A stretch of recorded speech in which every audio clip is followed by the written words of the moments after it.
All right, you guys, this is episode 21 of War Stories. I'm going to get straight into it, but before I do, I just want to say something real quick. I'm going to make it quick and painless, man.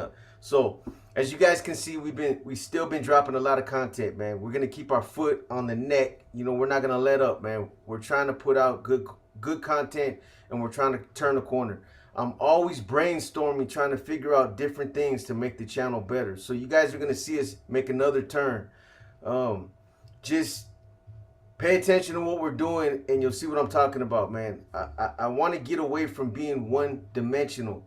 You know, the way I'm looking at it is I'm stuck. I'm kind of stagnating myself, stuck in this one area. And in order for the channel to grow and get out of this quandary, whatever you want to call it, man, this impasse, I need to branch off in other directions. So that's what I'm doing, man. You guys will see it come to fruition. You'll see what I'm talking about. Now, the other thing I wanted to say is I'm going to be doing another Q&A. So if you guys got questions, put them in the commentary section in any comment and I'll find them.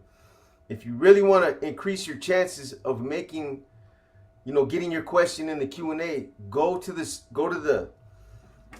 shorts and look for the short that is a promo for Q&A 29. If you put your question in there, the chances are you will make the next Q&A because it's easy for me to find. Everything's right there. I won't have to go and look through all kind of different comments to find your guys' questions. So, you know, the last thing I want to say is I'm going to still continue to keep pushing war stories and inner demons, as well as I'm going to kick off this new series called Game Time. However, I want to continue to keep giving you guys the profiles and the Q&As and some of the other content that we try to keep, you know, we try to get out to you guys, man. So, although I know you guys want me to put out a lot of inner demons and war stories, I want to kind of get back to the way that I used to do things, man.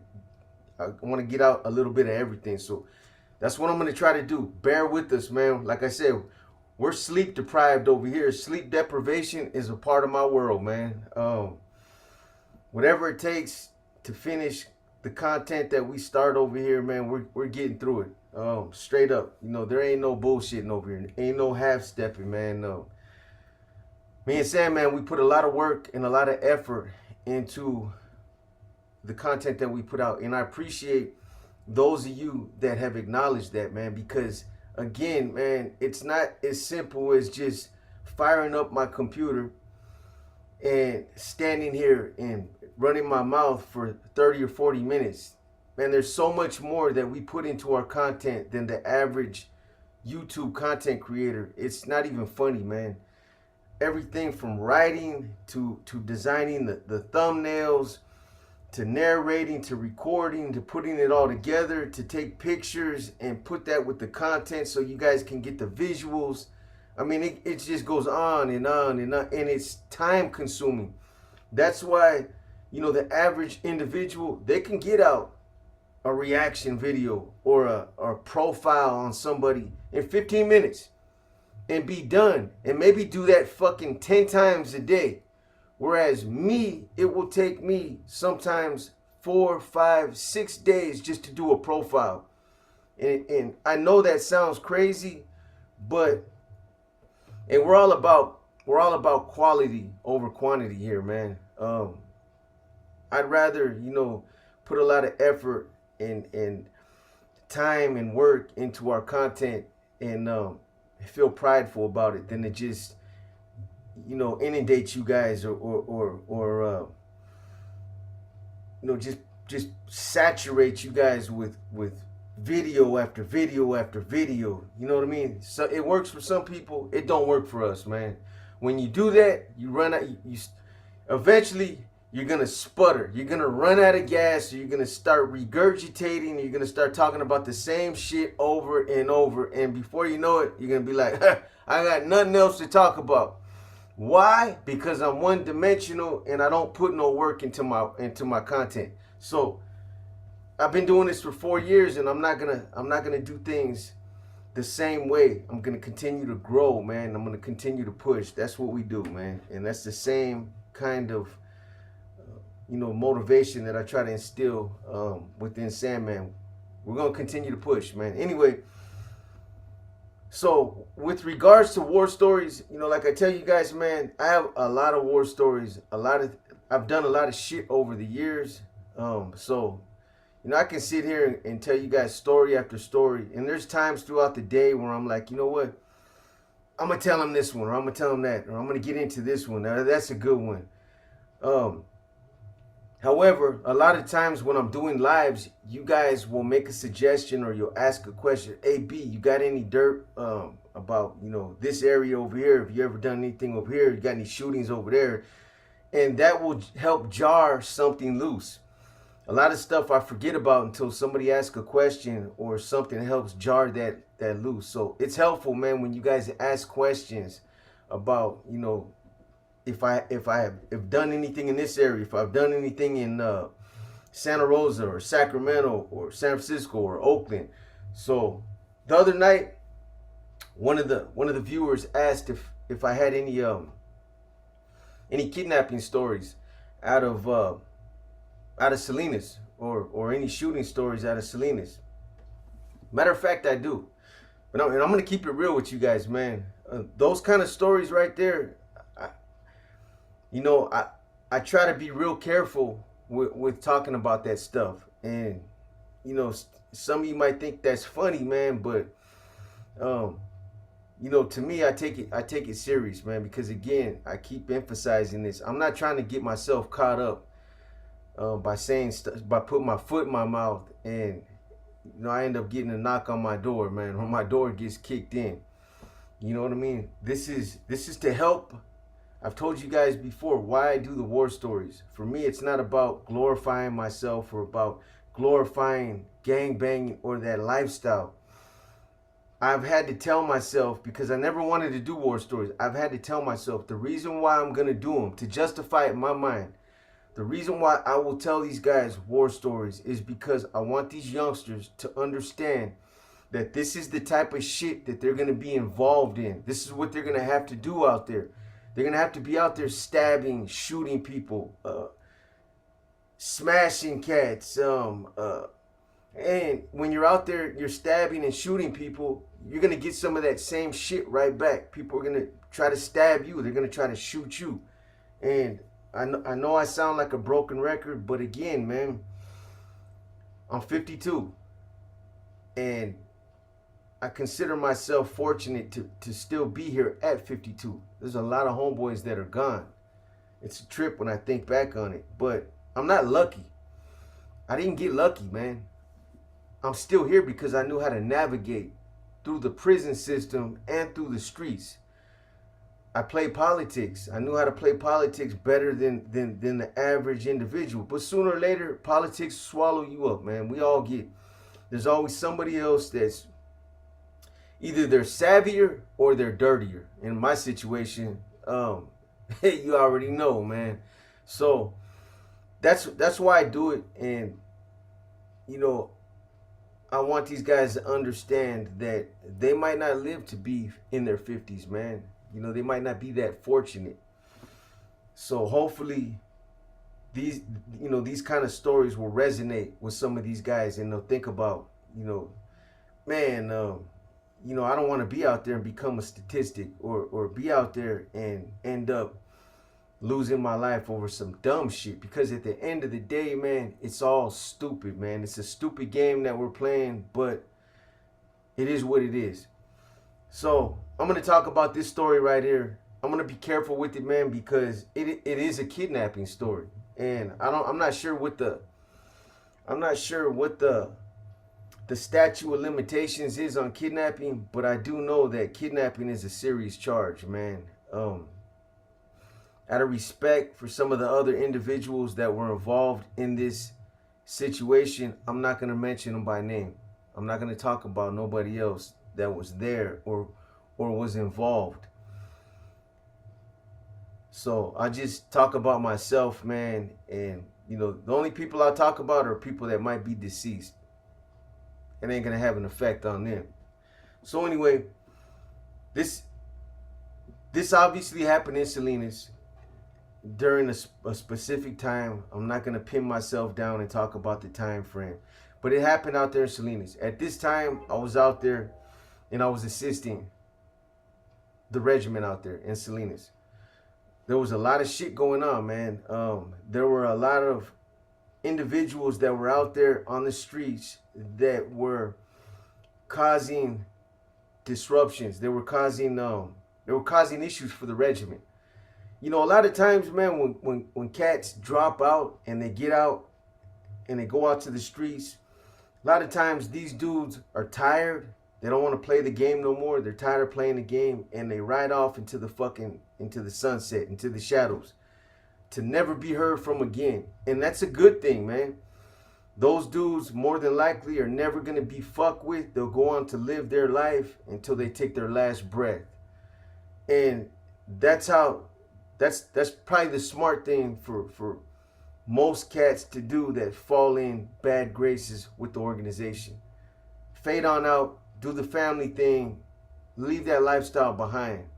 Straight up.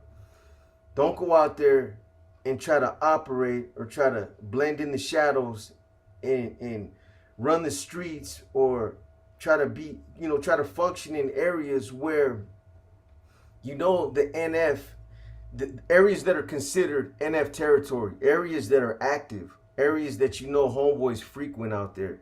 If you're out there running around like that, 9 times out of 10, you're gonna run into a situation where you're gonna bump into somebody. Somebody's gonna spot you, and they're gonna try to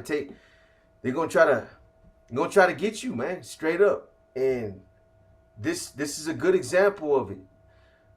There's a couple situations that I don't know if I want to tell them all in this one or if I'm gonna break them up, but there were 3 situations that I can think of where I ran into dropouts, guys and I can tell you for a fact, one of them was a former NF member. I was in Pelican Bay with them in the same pod, and the other 2 were former NR members, but they were out there still getting high on dope, still in areas of Salinas that they had no business being in, on the east side, out there in, going to houses that they had no business. They should have never been in those houses. Active homeboys would go to those houses at different times because some of them were trap houses. Some of them were homeboys or they were homegirls pads that, although they weren't, real deep into the politics, but they were plugged in with certain individuals and in contact with certain individuals that it was likely that those guys would pop up or they would come by. And that's kind of what ended up happening in this one situation. So when I was in this one time that I'm talking about, or when I say it was a specific time in Salinas. So I'm out there with a couple other good brothers, and we're trying to build the regiment. We're trying to get Chinatown sold up and the tracks, and we were just trying to establish some of the manpower, and we were trying to recruit just to build the regiment up. And like I said, there was a couple individuals that we heard were out, and they were running around in Salinas, and they were causing problems. A couple individuals that one cat in particular burned somebody that was closely associated with the regiment, and it was Regiment Dope. That individual was asking for it, and somebody like that's crazy, man. Like, what the fuck are you doing? You make a commitment to the NF. You get into that lifestyle. Obviously, when somebody becomes a part of that lifestyle, they understand how things work, how the NF operates, and how serious shit can get. But then they go back out to the streets, and whether it's because they're chasing dope or they just can't let the hood go, they go right back out there and they start fucking around and popping up in areas, man, where they end up running into somebody. So I was out there at one time, and I can talk about Vicky because she passed away. So I'm with Vicky one night, and I get a phone call from somebody, and the individual that calls me tells me, he's like, B, such and such is we got a location on him right now, bro. He's at this pad, you know what I mean, and he's there right now. I got somebody that's keeping him there, and we need to get over there ASAP. So I was like, bro, I'm there. I'll be there in like 10 minutes, man. And it was already like 9 o'clock. There was another homeboy that's a third part of this story that he ended up calling me like right after the other homie called me. And he was like, hey, did such and such get at you, man? And I'm like, I'm already knowing, bro. I'm getting ready right now. I'm gonna meet you cats over here in a specific area. So I'm getting ready. I'm getting dressed. Now, Vicky, the thing about Vicky is this, man. She never used to speak on the things that I used to get involved in. She understood that this was my lifestyle before I got involved with her. You know, as much as I don't want to say it, it was like a package deal. She knew that if she was going to get with me, that this was something that she had to accept. I wasn't going to compromise. My mind, my heart, my soul, everything that, I mean, I lived it, breathed it, walked it, talked it. The NF is everything that I lived for at that time. It was all I was doing out there. My entire being, my whole life evolved around the NF. Every time I got out of prison from between 1992 and 2000, I'm going to say 2003, up until I got arrested in 2004. Every time I hit the streets running. It was all about plugging in and trying to push the organization forward. Going out there, either heading a regiment or going out there helping establish a regiment or breaking new ground. That's what I used to do. That's what I was good at, man. I found my niche, and at this time, you know, she understood what I used to get. She understood what I was doing out there, and she used to see a lot of shit. She used to act like she didn't see it, and she'd never say nothing. She would never say nothing. She never put me in a position where I had to make a choice. She never tried to make me, you know, give me an ultimatum. She just she rolled with the punches. She didn't like it, and I knew that. But, you know, like I said, I was involved with this before I got together with her. Anyway, so the night I get the phone call, we're kicking back, and as soon as I hang up the phone, I'm getting dressed, and I'm telling her, I'll be back. I gotta go take care of something. And usually when I get a phone call like that, I don't go straight. I had 2 pistols over there at this time, and I had one inside of so the place I was staying, let me figure out how to say it. So the place where I was staying, there was like a bathroom in the hallway. It was like a public bathroom or a community bathroom, however you want to call it. And in that bathroom, it had like a fucking door on the floor, like it had a carpet, and then you can open it up. I don't know what the fuck you call that, but underneath it had a bunch of, it was like an access door to the pipes and shit. But I used to keep my guns down there. I used to hide them down there. So when she seen me get my pistol, she tripped out. You know, she was like, what are you doing? You know what I mean? And this is one of the only times that she asked a question, because, you know, later on she'd end up telling me that she had a funny feeling something bad was gonna happen. You know, I didn't usually get a phone call, and then a couple minutes later, I'm grabbing my gun and I'm scrambling to get dressed. So, you know, when she asked me that, I told her, look, I'm just gonna go take care of something real quick. I'll be right back. Probably like an hour, man, if that. I'll be back. Don't trip, man. Don't trip. And she was like, what do you mean don't trip? Why are you taking that with you? You're gonna get in trouble. And I was like, I'm not gonna get in trouble. And, you know, Um, when I was out there, man, one thing I will say is I thought I had everything figured out. I thought like she used to tell me in the visiting room, you thought you were invincible. You thought that you had everything figured out and that you were smarter than everybody. And I kept telling you what was gonna happen, but you never listened to me. She made me pay for it, man. She kept telling me that in the visiting room after I'd end up getting busted later, and I felt greasier than shit too, man, because she was right. There was nothing I could say. I did think I was invincible. I did think I was smarter than the cops out there. I go out there in the streets and make poor choices, man, and most of the time I ended up getting lucky that I didn't get caught up or that I didn't get pulled over because it would have been done.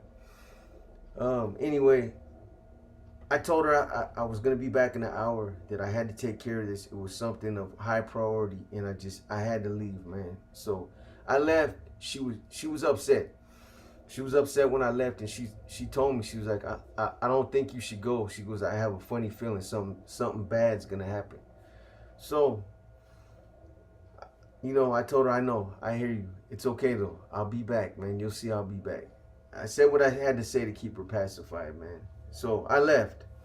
Anyway, I take a.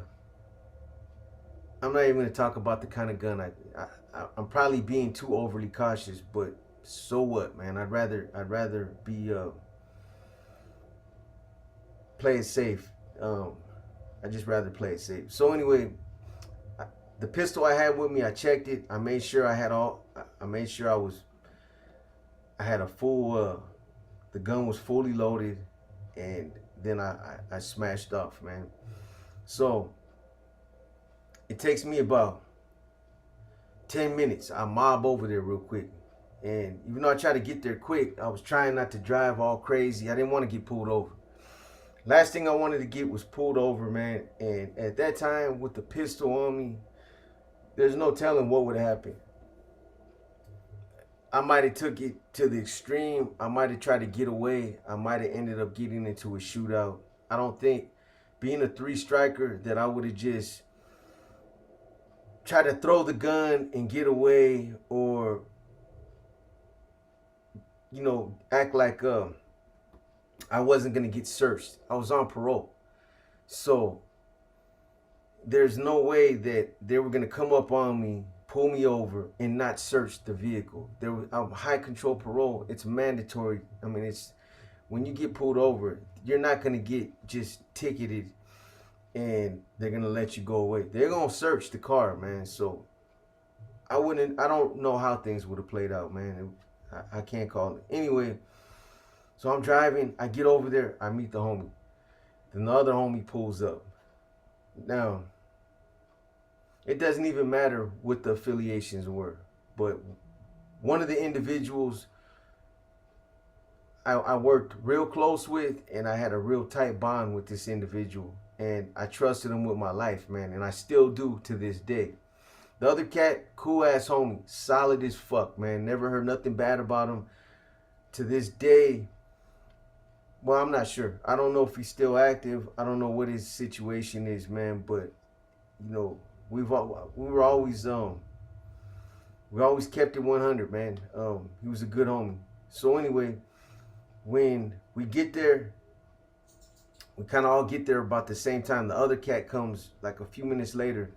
And he's like, look, bro, I just talked to such and such. The cat's in there right now. They got him in there. They're talking to him. They're just in there kicking it, drinking. Dude has no fucking clue that we're on our way over here. So, we're going to catch him off guard right now. We're going to catch him slipping, bro. So it's like, well, fuck. How you guys want to do this, man? You just want to just walk up, just fucking knock on the door? You want to call homie and let him know we're out front and that we're gonna come in, or how you want to do it? So the other homie that I'm with, the one that I trust with my life, he was like, bro, let's just walk up to the door, knock on the door, and when the homegirl opens up the door, man, she already knows we're on our way over here. We'll just walk in. She's not gonna trip, bro. So we go up to the door, we knock on the door. And I pulled my pistol out. The other two cats, they got their pistols out. We already got our guns out. And I'm thinking, I got a bad feeling, man. I got a bad feeling something's gonna happen. I don't know what, but I got that same sick feeling in the pit of my stomach that I used to get in prison right before I got ready to stab somebody. I remember stopping thinking for a minute, like, B, man, something's gonna happen, and it's not gonna have a good ending to it, man. Something. I just had an eerie feeling. I didn't know what. I didn't know if it was I was gonna go to jail, if we were gonna hurt somebody. I didn't know what was gonna happen. I didn't even have a thought about what we were gonna do to this individual. It was like in my mind when I'm driving over there, I'm like, I'm just gonna play it by ear. However, the homies want to deal with this cat. I'm down to deal with it. However, they want to take it to the extreme, then that's what it's gonna be. If they want to deal with it another way, then that's how we'll deal with it. So anyway, we knock on the door. The homegirl that lived there, she didn't end up answering the door. Somebody else answered the door, but it didn't matter. It didn't matter. So when this individual opened up the door, we just all three of us walked in. And this cat, I didn't know this cat. I believe the homie that I was real tight with knew him, but he took one look at us, man, and we had our pistols in our hand, and he was like, dude didn't want no part of this. He didn't want no part of what was about to happen, and it was obvious, man, that we were up to no good. So we walked into the living room, and this cat's sitting on the couch. He's sitting on the couch. There's two other homies in there. They're smoking weed. They're drinking beer. The other homie that I was with fucking kicks the fucking what do you call it? Like the coffee table, the table that was in the middle of the room. He kicked it out the way, and he was like, "Get up, man. Get your fucking ass up, bro." And homeboy's like, "Bro," he's like, "What's up, man?" He was like, "Hey, homie." He was like, he started pleading, man. Dude started pleading, and we told him, "You already know what time it is, bro. You know what I'm saying? That fucking money that you took, that dope that you took from the homie, you gonna pay that back, bro. I don't know how you gonna get it. You better come out your motherfucking ass, bro. However you're gonna pay that back, whatever you need to do to pay that back by the end of tonight, you need to get that money, bro, or you're gonna have a bad night." So this cat, man, I can tell that the fear of God was in this dude. It's like his mouth just got dry. He start when he was talking, his lips were sticking together. He was like, bro, he was like, man, I'll pay, bro. You know what I mean?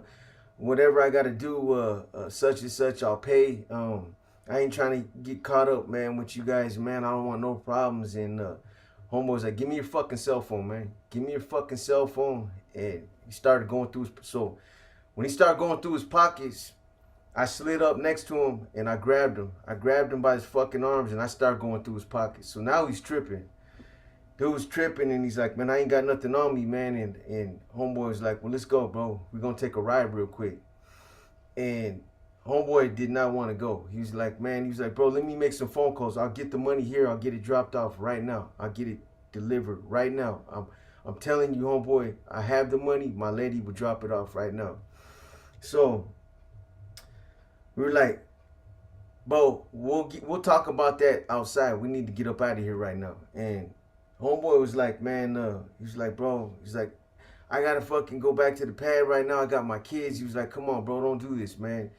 I think he thought we were gonna, no matter what we told him, it didn't matter what we said. I think he had it in his mind that if he left that house with us, we were gonna kill him. Straight up, man. The other homie wasn't saying nothing. He didn't know me. We all had pistols on us, and I'm pretty sure he knew what we, our affiliations. I know he knew the other homie, and I know for a fact he knew I was. I had the paint job on me, man.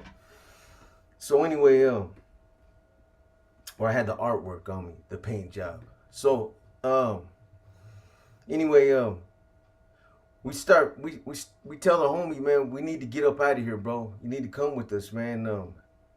We're not gonna talk about this here, bro. And homeboy did not want to leave, so homeboy grabbed him, put his ass on the fucking floor, and he said, "Get something, bro." He's like, "Give me. You guys got something to tie this motherfucker up with?" And homeboy started panicking. He started panicking. He was like, "Come on, bro, don't do this." We're holding him down, and he's literally trying. He's trying to turn over. He's like, "Bro, come on, bro, please, man. I don't want no problems, man. I'll pay the money, bro. I'll even give you guys double." I mean, I can't remember everything the dude was saying, but he was fucking pleading. He was pleading for his life, man.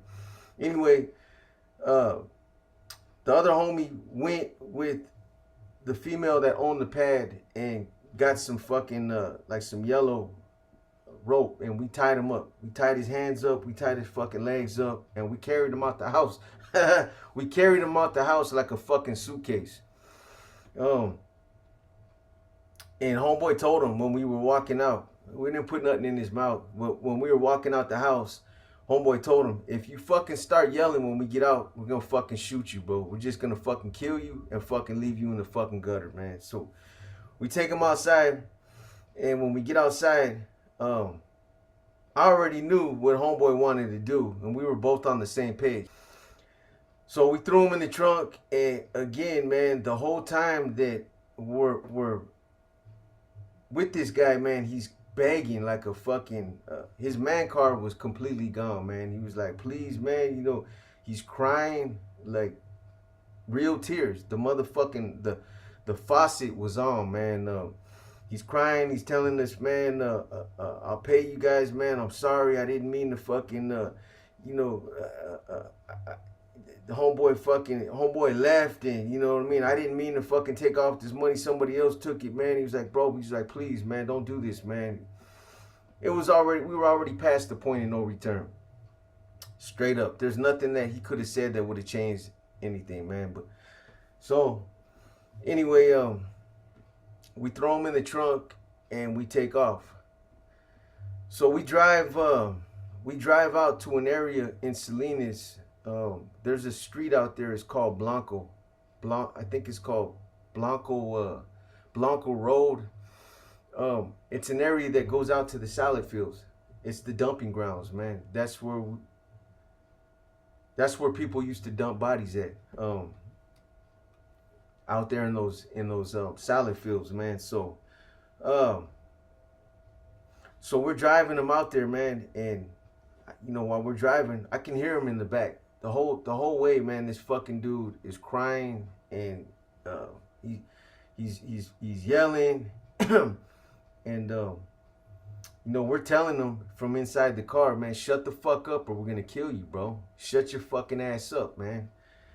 And he stops yelling, but he's still crying, man. And I tell the homie, I'm like, "Bro, what do you want to do with this dude, man? For real. What do you guys want to do with him?" And homeboy's like, "Bro, let's take him out there and let's just get rid of him, bro." And so I'm like, "All right, bro. I mean, but like, where we gonna lead the motherfucker at, bro? We're gonna take him out in the fields." And homeboy was like, "Bro, it was like these fields out here. It's like we'll just take them and we'll walk them out somewhere, bro." It's like they'll never even find them probably for like another week or something, man. By then, you know what I mean? It shouldn't be an issue. You know what I mean? So anyway, so we're driving out there and we get to an area. So Blanco, if I remember right, Blanco, we're driving. It's dark as fuck out there. There's like there's farmhouses out there maybe every 3 or 4 miles. We get out to Blanco, and there's an area that's it's like fucking it's Blanco and Cooper. So we're on Blanco, and then we hit Cooper. We start going out on Cooper. Cooper goes way out in the middle of the fucking salad fields. And we're driving like, where should we fucking stop at, man? And there were houses along the way. There was like a couple farms, some big ass farms, man. And we kept driving further and further out there. We got to an area where Cooper ended up splitting off into, I think it's Nashua Road. Nashua Road, like if you're driving on Cooper, Nashua Road will split one way and Cooper will split the other way. So we keep driving on Cooper.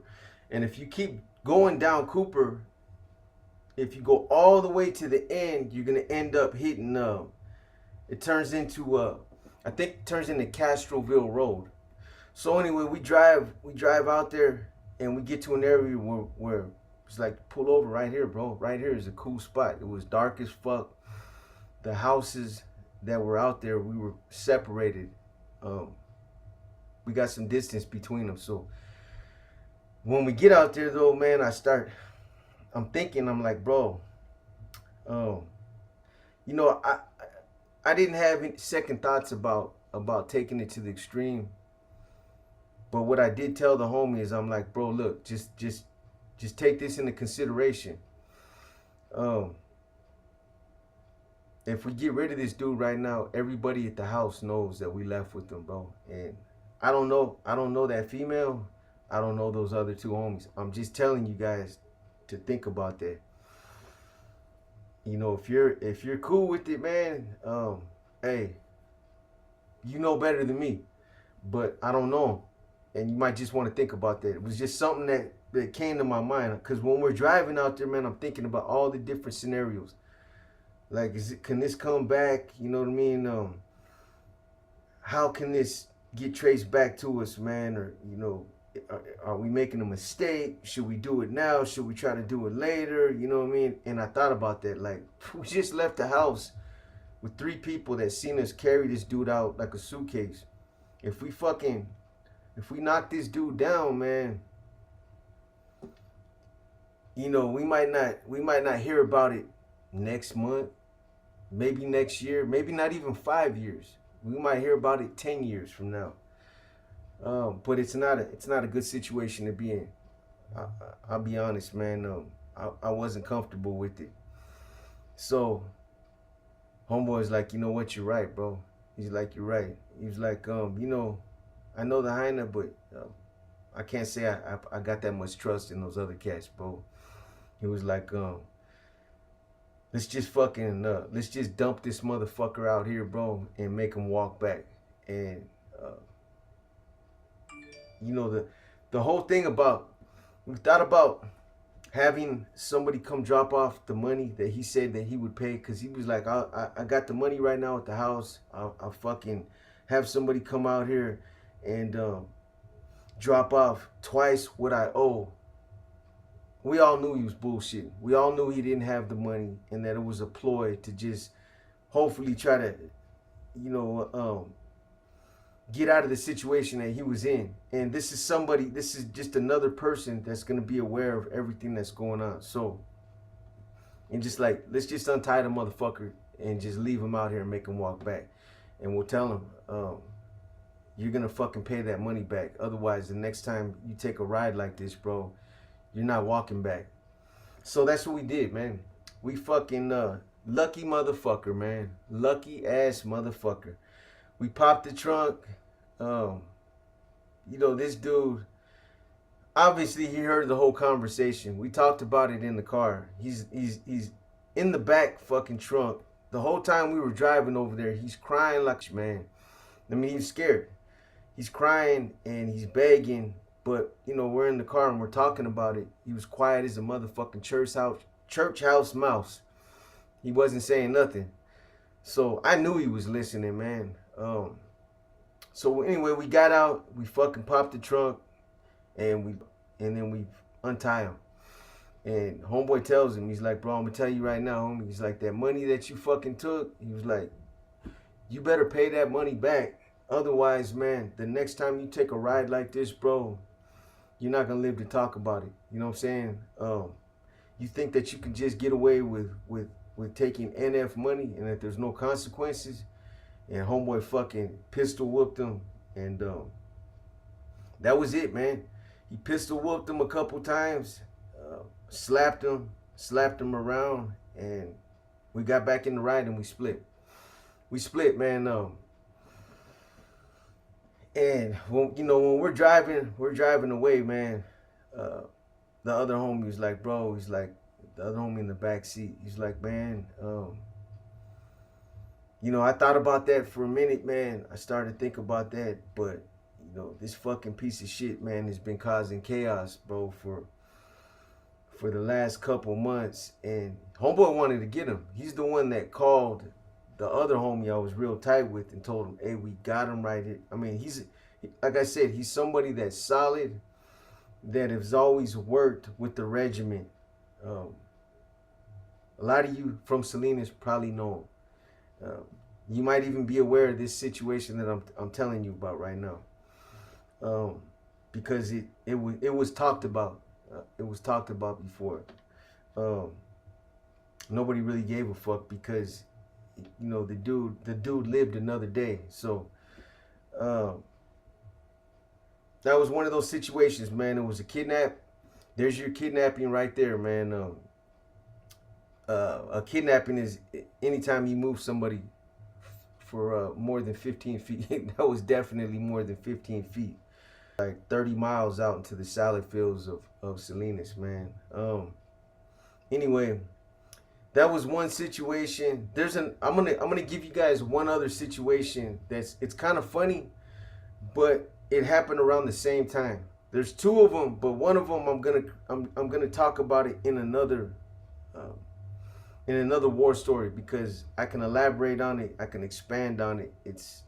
There's a little bit more to it. But so check this out. The same place that I had described to you guys about a few minutes ago, where I was standing at that spot where my guns were in the floor. I'm at that same place when this incident happened, right?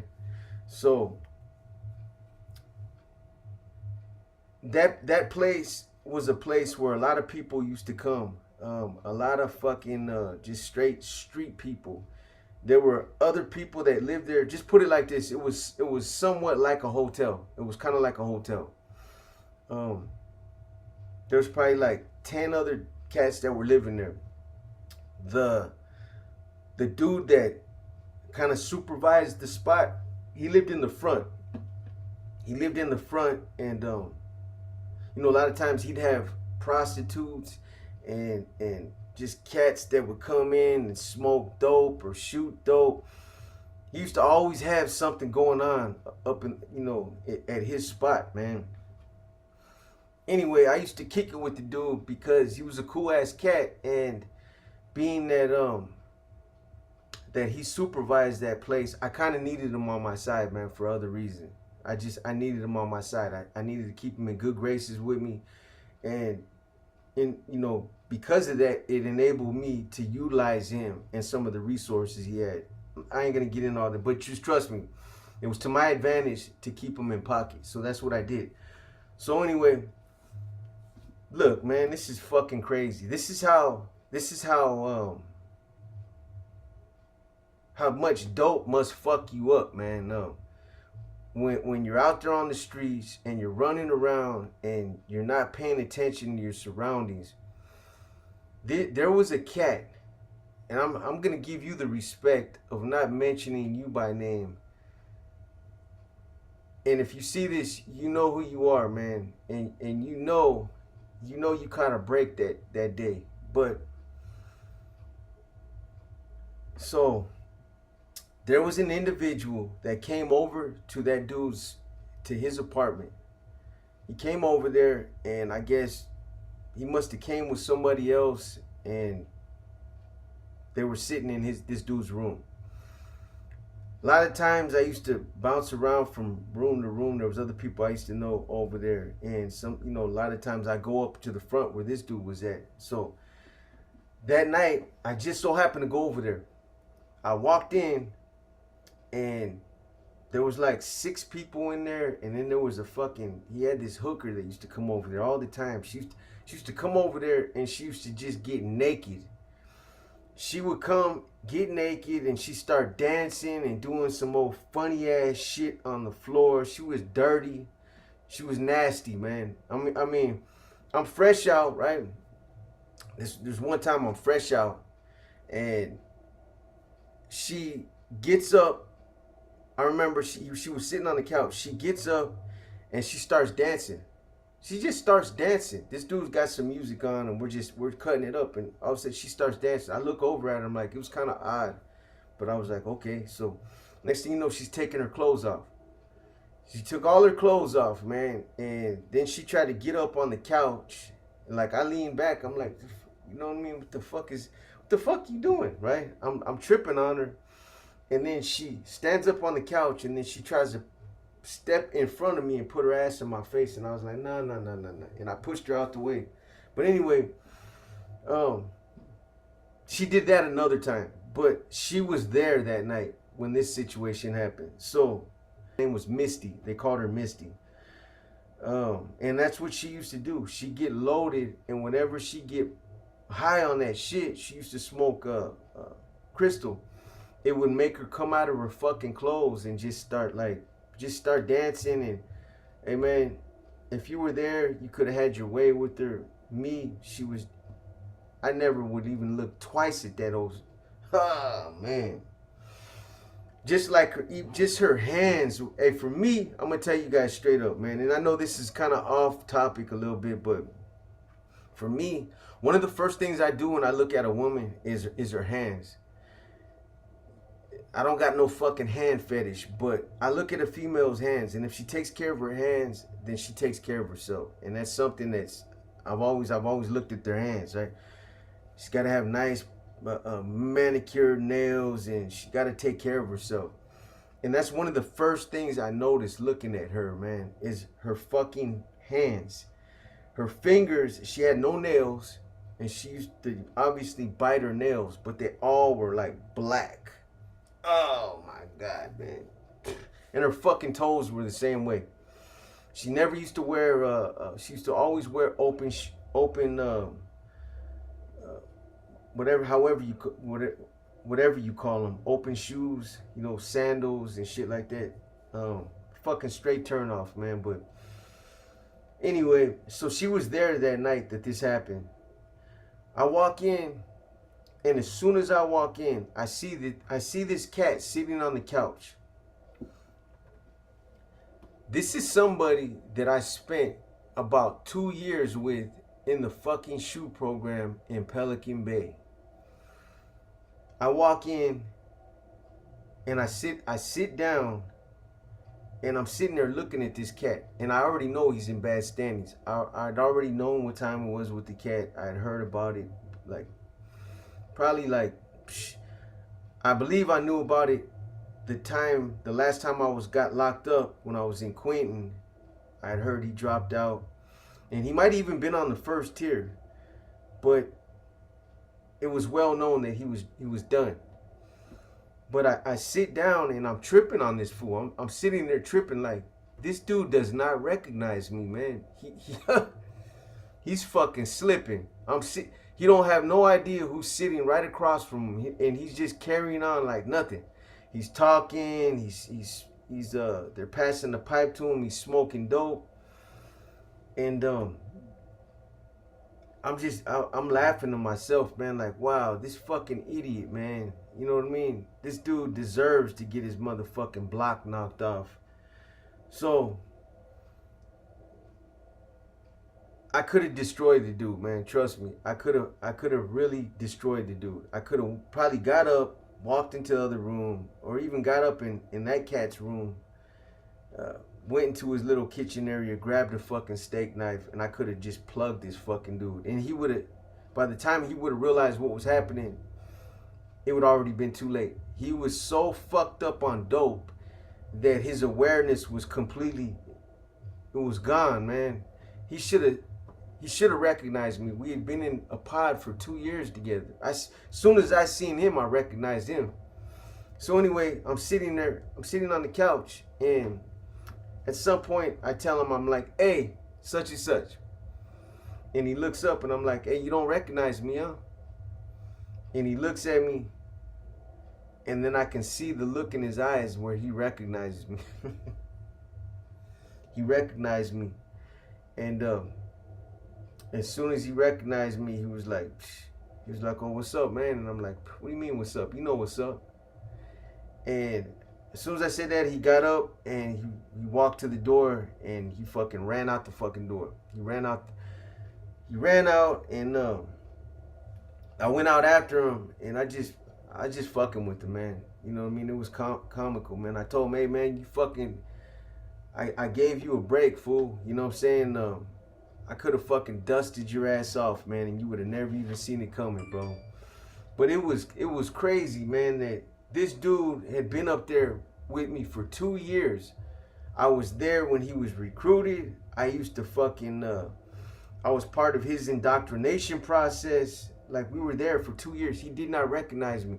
That's how much dope fucks you up. So, you know, it's these kind of cats right here, man. Moral of the story. It's these kind of cats right here that I was talking about in the beginning of this, that go out there and start using dope, start drinking, and start getting way too complacent, too comfortable.